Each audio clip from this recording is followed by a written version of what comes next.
अक्सर हमारे मन में एक सवाल आता है ना, कि आखिर क्यों कुछ लोग जिनके पास शुरुआत में कोई खास टैलेंट नहीं होता वो जिंदगी में बहुत बड़ी सफलता हासिल कर लेते हैं, और वहीं दूसरी तरफ कुछ बेहद स्मार्ट और प्रतिभाशाली लोग हमेशा औसत ही क्यों रह जाते हैं।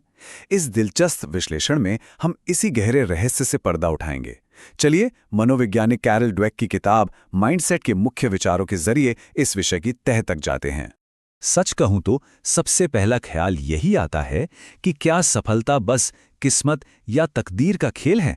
क्या सब कुछ पहले से तय है? बिल्कुल नहीं। असल में ये कोई जादू या किस्मत नहीं है, बल्कि हमारे दिमाग के तारों के बीच छिपा एक न्यूरोलॉजिकल रहस्य है। एक ऐसा सच जिसे अगर एक बार समझ लिया जाए तो असफलताओं को देखने का हमारा पूरा नजरिया ही हमेशा के लिए बदल जाएगा। इसे एक बहुत ही आम सी स्थिति से समझते हैं। मान लेते हैं राहुल और अमन दो छात्र हैं जो एक ही परीक्षा में फेल हो जाते हैं। अब राहुल का रिएक्शन क्या है? वो तुरंत हार मान लेता है। उसे लगता है कि उसका दिमाग ही कमजोर है। लेकिन अमन की प्रतिक्रिया बिल्कुल अलग है। वो बैठता है, अपनी गलतियों का विश्लेषण करता है और एक नई रणनीति बनाता है। जरा सोचिए, घटना एक ही थी, लेकिन दोनों के नतीजे इतने अलग क्यों हुए? और यही एंट्री होती है स्टैनफोर्ड यूनिवर्सिटी की मनोवैज्ञानिक कैरोल एस ड्वेक की। उन्होंने अपना पूरा जीवन इसी एक विरोधाभास को सुलझाने में लगा दिया।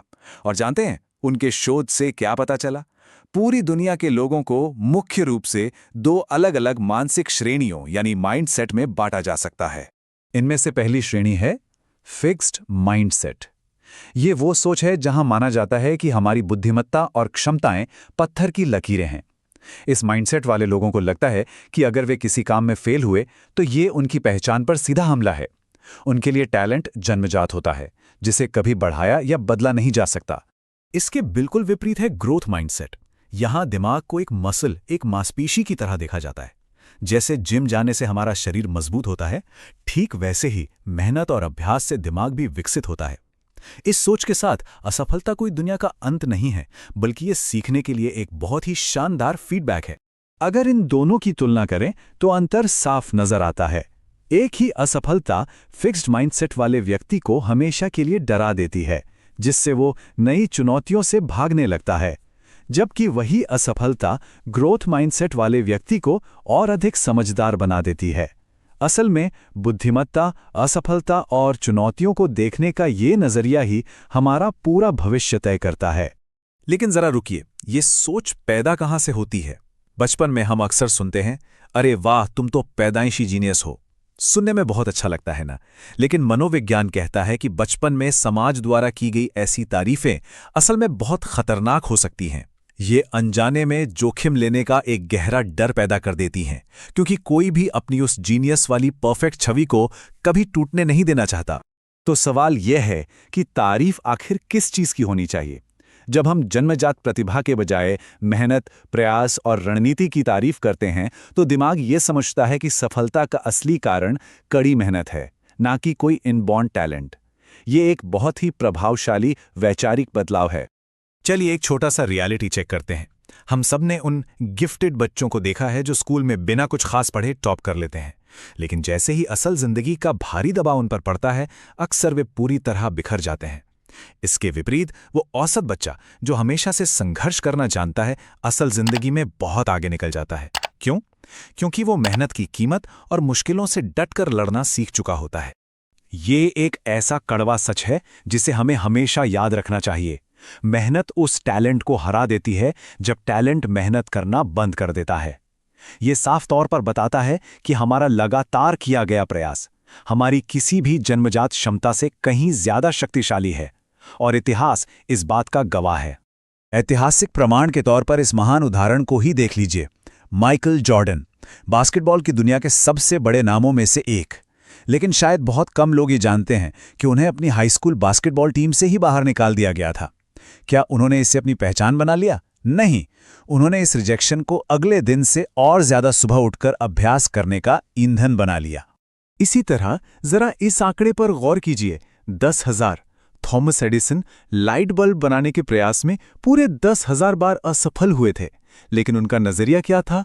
उनके लिए ये असफलता नहीं थी, बल्कि ये 10,000 ऐसे तरीकों की खोज थी जिनसे बल्ब नहीं बन सकता।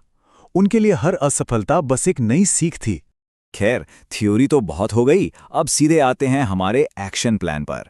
दिमाग को बदलने के वे 5 व्यावहारिक कदम। शुरुआत के इन 2 कदमों को देखते हैं। सबसे पहला और शायद सबसे आसान कदम है अपनी डिक्शनरी में एक छोटा सा शब्द जोड़ना, अभी तक या येट। अगर कोई काम नहीं हो रहा तो सिर्फ ये कहना है कि मुझसे ये नहीं हो रहा अभी तक। ये दिमाग को तुरंत बता देता है कि सीखने का रास्ता अभी खुला है। और दूसरा कदम, सिर्फ नतीजों के पीछे भागने के बजाय पूरी प्रक्रिया और प्रयासों का जश्न मनाना। तीसरा कदम बहुत ही असरदार है, अपनी असफलताओं को नए नजरिए से देखना। जब कुछ गलत हो तो खुद को कोसने का कोई फायदा नहीं, इसकी बजाय पूछना चाहिए, इसने मुझे क्या सिखाया और मैं अगली बार क्या अलग करूंगा। मान लीजिए कोई YouTube चैनल नहीं चला तो निराश होने के बजाय उसके डेटा को एनालाइज करना चाहिए, वही डेटा हमें बेहतर बनाता है। चौथा कदम है छोटी तारीफ से बचना और सच्ची आलोचना को खोजना। सच्चा विकास तभी होता है जब अहंकार को किनारे रखकर ऐसे मेंटर्स की तलाश की जाए जो कमियों को पूरी ईमानदारी से मुंह पर बता सकें। ऐसी खोखली तारीफ का क्या फायदा जो हमें बस एक मीठे भ्रम में रखे। अब इसके पीछे के विज्ञान को समझना भी जरूरी है। इसे कहते हैं न्यूरोप्लास्टिसिटी। ये वो शारीरिक प्रक्रिया है जहां मुश्किल चीजें सीखते समय हमारा दिमाग असल में नए न्यूरल कनेक्शन बना रहा होता है। कभी नोटिस किया है कि कोई कठिन काम करते हुए फ्रस्ट्रेशन या सिरदर्द महसूस होता है? वो असल में इस बात का फिजिकल प्रूफ है कि दिमाग विकसित हो रहा है। वो दर्द विकास की निशानी है। लेकिन ध्यान दें, यहां एक बहुत बड़ी चेतावनी भी है। वो है झूठे ग्रोथ माइंडसेट का जाल। ये वो ट्रैप है जिससे हमें बचना है। ये तब होता है जब कोई सिर्फ मुंह से कहता है कि वो ग्रोथ चाहता है, लेकिन असल में चुनौतियों से बचता रहता है। सिर्फ बड़ी बड़ी बातें करना, दिन भर मोटिवेशनल वीडियो देखना और बहाने बनाना एक बात है, लेकिन मैदान में उतरकर अपने डर का सामना करना बिल्कुल अलग। असली बदलाव केवल बातों से नहीं बल्कि ठोस एक्शन लेने से आता है। और जब ये माइंडसेट सच में बदलता है ना, तो जिंदगी में एक गजब का ट्रांसफॉर्मेशन आता है। पहले जहां हर वक्त लोगों के जजमेंट और फेल होने का डर हावी रहता था, वहीं बदलाव के बाद हर संघर्ष एक रोमांचक एडवेंचर लगने लगता है। और सच मानिए, यही वो स्थिति है जो इंसान को बिल्कुल अनस्टॉपेबल बना देती है। इस पूरे विश्लेषण को समेटते हुए बस इतना ही याद रखना है कि हम कोई फिनिश्ड प्रोडक्ट नहीं बल्कि एक वर्क इन प्रोग्रेस हैं। सफलता के रास्ते में सबसे बड़ी रुकावट कोई बाहरी चीज नहीं है, बल्कि वो हमारा अपना माइंडसेट ही होता है।